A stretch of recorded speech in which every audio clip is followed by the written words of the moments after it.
mother that taught me, without words, that it was okay to be just a little crazy. Yeah? That was her.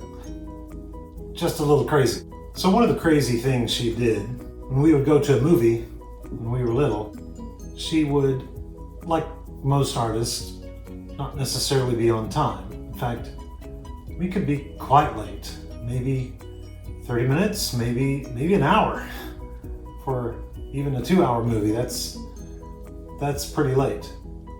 So what we would do is we'd stay to the end and we'd sit and wait for the next showing and watch it until the point at which we entered, and then we would leave right in the middle of it. So that's pretty crazy. But that's kind of what I'm doing to you with this video today, or actually this whole series of videos. I started kind of in the middle of building a boat. That boat was mine, the kayak. In the last video, if you missed it, watch again at the very end. There's a couple of shots of this kayak, and yeah, I'm pretty proud of it. It's real pretty. Well, I didn't show you the beginning of this boat building process. So we started in the middle, and we're now starting, we went to the end, and now we're gonna start at the beginning of my wife's boat. This is a Shearwater Sport. A little bit wider, a little bit shorter, but basically the same boat. And so hope you enjoy seeing a little bit of a crazy way to build a boat. From the middle around back to the beginning again. When you get to the middle of this boat, you can just walk out if you'd like. Actually, this is kind of hard to believe.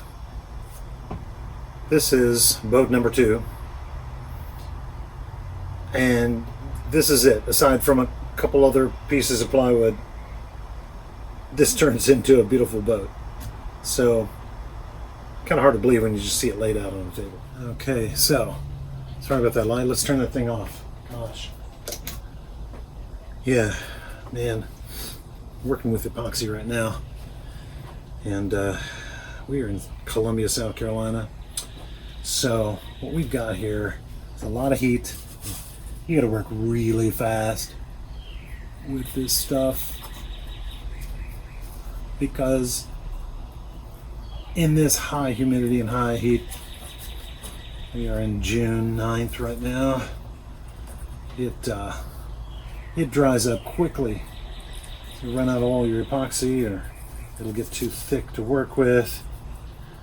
Anyway, thankfully, when you're practicing piano, you can take your time. What if we had to work this fast all the time? Sometimes you do have to. On music work, you have to try things out at their faster speed before you're really ready for them. But then you can go back to the easy, working slow to get this stuff right. So, you don't want to have to work really fast like you do with this epoxy.